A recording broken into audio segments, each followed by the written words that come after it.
Very good morning to all students. વિકસે વિલસે સૌનું જ્ઞાન, ચાલો રચીએ સૌ સંધાન.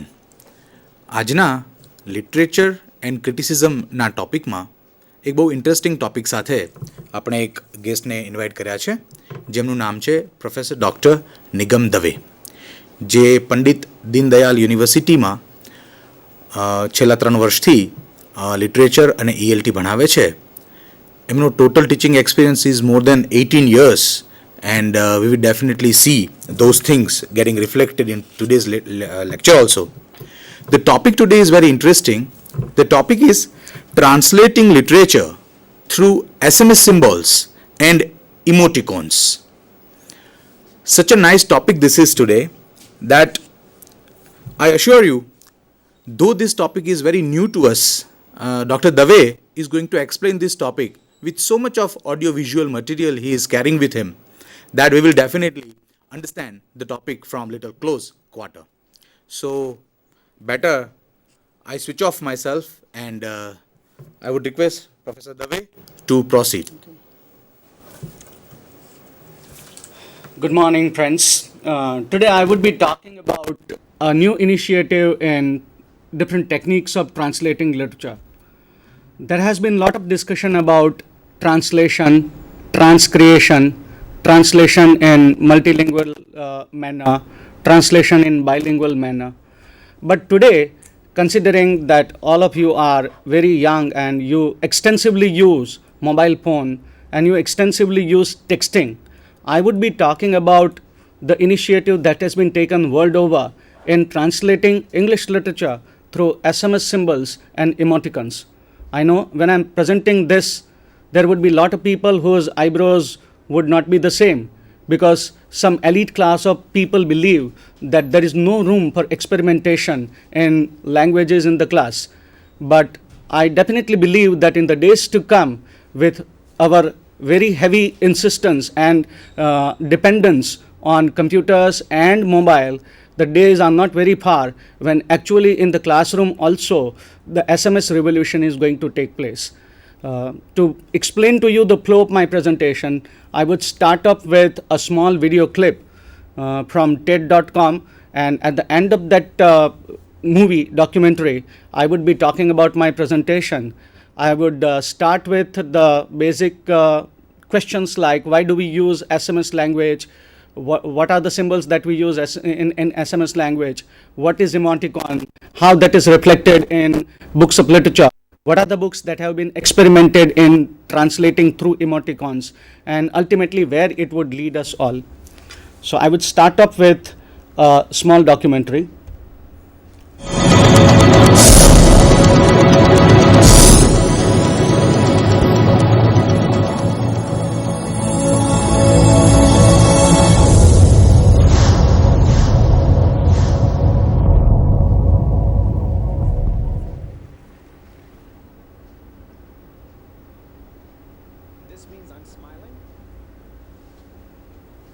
So does that.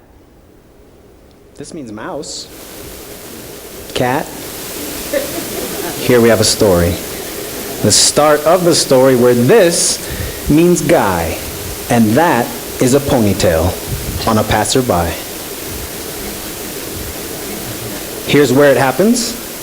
These are when. This is a cassette tape the girl puts into her cassette tape player. She wears it every day. It's not considered vintage. She just likes certain music to sound a certain way. Look at her posture. It's remarkable. That's because she dances. Now he, the guy, takes all of this in, figuring, honestly, geez, what are my chances? And he could say, oh my God, or I heart you. I'm laughing out loud. I want to give you a hug. But he comes up with that. You know, he tells her, I'd like to hand paint your portrait on a coffee mug. Put a crab inside it. Add some water. 7 different salts. He means he's got this sudden notion to stand on dry land but just panhandle at the ocean. He says, you look like a mermaid, but you walk like a waltz. And the girl goes, what? So the guy replies, yeah, I know. I think my heartbeat might be the Morse code for inappropriate. At least, that's how it seems. I'm like a junior varsity cheerleader sometimes for swearing, awkward silences, and very simple rhyme schemes. Right now, talking to you, I'm not even really a guy. I'm a monkey. Blowing kisses at a butterfly. But I'm still suggesting you and I should meet. First, soon, and then a lot. I'm thinking the southwest corner of 5th and 42nd at noon tomorrow, but I'll stay until you show up. Ponytail or not. Hell, ponytail alone. I don't know what else to tell you. I got a pencil you can borrow. You could put it in your phone. But the girl does not budge, does not smile, does not frown. She just says, no thank you, you know?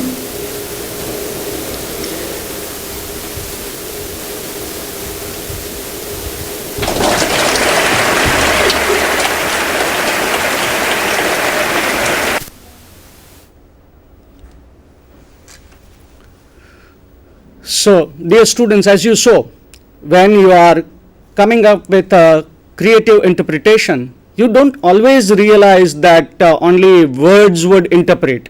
Words are sometimes have a limited connotation. In communication, we talk about verbal communication and non-verbal communication. Verbal communication broadly comprises of spoken communication and written communication.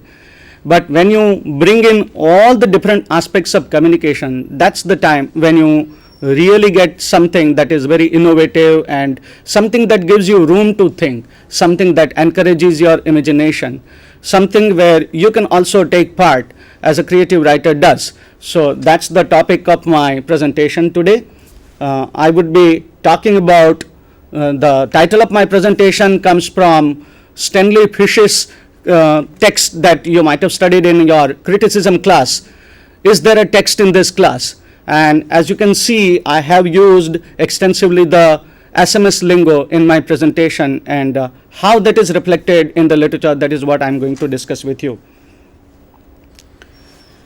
As you can see on internet, there are a number of websites which give you the facility of translating your whatever you write in SMS language. So for example, if I want to write like this, that good morning ladies and gentlemen, my name is Nigam Dave, and today in front of you I'm going to share my ideas about translation and SMS language. The idea may look like a sacrilege to many of English teachers, but for language to pass through a change is very natural process. Now how do I reflect that with the SMS symbols that you can see here in the adjoining window, where whatever I have written here is translated into SMS language. Now the same manner, you can pick up any extract from the book of literature and you can put it there and try to find out innovative ways in which you can encode your text. Now, what is SMS symbol after all? There are different titles that people use for SMS symbols. They call it texties, sometimes it is also known as chat speak, it is also known as text, sometimes there are different words also. People who consider SMS language to be nuisance and sometimes consider it to be a sacrilege to be used in the educational institute, call it digital virus also. Whatever it be, but we can't stop the language from passing through the stages of revolution. Now all of us as students of English literature, we have studied the language that Chaucer used in Canterbury Tales, and then later on in the Shakespearean dramas also there was a different language used, and then as you come gradually to modern age, you find that the language undergoes a change, and it is but natural in the world where there is a very heavy reliance on web communication as well as web communication that these symbols would come sooner or later. Now we also find that SMS language is not just limited to only an elite class, people who sit in colleges like you, people who can who have the luxury of studying English literature. But you can also see, if we can go to the slide, you can see that this type of things are also used by our rickshaw drivers and truck drivers. They very heavily use symbols which can also be interpreted in bilingual or multilingual manner. Now, if somebody would ask, why do we use SMS language at all? What is the need for language to pass through the stages of experimentation? My answer is experimentation always brings you that new thrill. And that's the reason why when you experiment with language, it gives you the joy of encouraging your imagination. It allows you to create your own space. And that's the reason why young people extensively use SMS language, because it gives them the room that Virginia Woolf often talks about, a room of one's own. Because when a young person would be using an SMS language, it is expected that the elders like me may not be able to decode the same language. So that allows them that unique space which is cherished by all the adolescents. So it gives them a passport where they share the same common language. Another reason why young people like you very consistently use SMS language is because it comes out from the defiance for insistence on grammar. Now, there are different schools of thoughts. One school of thought says that as long as I communicate, as long as I am intelligible, why do I worry about the language authentication at all? And what is language authentication? For that matter, some people even believe that received pronunciations are not the only criterion to decide whether the person speaks correct English or not. There cannot be any single definition of what correct English is. Over the years, because of its heterogeneous nature, English language has very heavily borrowed words from different languages. So it is very, very natural that when web communication is being used, a lot of words would come through the dictionary of the mobile, come through the dictionary of the computer.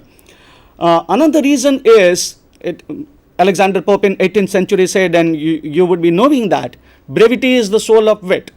So rather than talking in verbose manner, if I can express myself in a condensed manner, why don't I utilize that opportunity? So that gives young people an opportunity to save time, to save their effort, and also at the same time, it allows them an opportunity to play with words. And the final answer is, of course, it brings joy. I have students with me here also. They would also agree that when you experiment with language, it always gives you that joy that you are also involved in the process. Now, if I may ask you, what are the other reasons that you would be using the SMS language or the emoticons? Can you please reflect on that? Please go ahead. One reason may be because a specific message is only limited to 160 characters. And if we take that, the longer the message, the more the problems are in getting the message through to the other person. So it is better to shorten the whole language using short forms or the SMS language for the message. Please go ahead. The main reason would be to save time, as in sometimes we are busy, but it is also important to text. So to save time, we might use SMS language. Okay, one reason is to save time. The another reason is to allow us that imaginative power through which we can get into the text. Now, we have seen over the years, if we can go to the slide, even the advertisements very heavily make use of shortened version of language. So you see these type of advertisements where it is just, these are the teasers that generally the people use. So it would be written like KILB, and for days the total decoding of the same would not be given to you. And ultimately one fine day the poster changes and it tells you that KILB can be interpreted as Kam Insurance Lene Ki Bimari. So that's how people experiment with advertising and marketing also. Another thing is, as we see with the recent advertisement of IDEA, where there is an insistence that in order to save the environment, let us reduce the space, let us reduce the use of the paper as much as possible. So when you extensively use the SMS symbols and emoticons, you are indirectly helping the environment by saving paper, and you are exploring new avenues of exploring literature. Now, the question comes as to how has SMS language evolved? Originally, the concept of SMS language has come with the instinct of human beings to save money and time. Now, if we can use SMS language, if we can express our message in limited words as possible, then that allows us spare time, that leaves us with more money also. In olden days, there used to be postcards. Even to receive the postcard, you had to pay the amount. So the technique used was that pre-decided symbols would be used on the envelope. So as soon as the soldier sends a letter to his mother who lives in a remote area, previously agreed symbol like the circle would be drawn on that, and as soon as the mother would get the envelope, would see the circle on outside and would refuse to receive the envelope, thereby saving money, and also the message would be passed on that the son is okay. So that's how people used to save money also. And even the advent of telegraph has led to shortening of language. And one very recent technique that we find is the missed call culture. By just giving a missed call to other person also, we inform the person that he is required to talk to us, or there is some important message to be passed on. So all these different techniques have been explored in our day-to-day communication. Now, naturally, you would be keen to ask me a question as to where does this reflect with the subject that we study, that is English literature. Let me talk about one very good novel about which you all would be knowing, that is Moby Dick. Now, this text Moby Dick is very recently experimented upon, and there is a revolution going on, and there is a campaign going on to translate entire book. And if you have read the text, or if you have seen the text, that is a very bulky text, Moby Dick. Now, there has been an effort going on to translate entire Moby Dick through emoticons. Now, what are emoticons? We call them emoticons. Some people call them smileys. In Japan, they call them emoji. So these emoticons, which are a particular figures, geometrical figures, they are used in a commonly agreed manner to prove a point, and that's how Moby Dick is translated into emoji Dick. Now, if you can see the first sentence of the Moby Dick that has become very, very famous, call me Ismail. Now, supposing if I want to translate this sentence with the help of emoticons, how would I do? So these are the pictures that I can use, and then if I have a limited knowledge, or if I have some understanding of emoji or emoticons, then I would be able to understand, okay, the font stands for call, then me, then ish has a sound like fish. So that's how the entire sentence comes to you. Now, you may say that that is open to interpretation, that leaves a lot of confusion, but it at least allows you new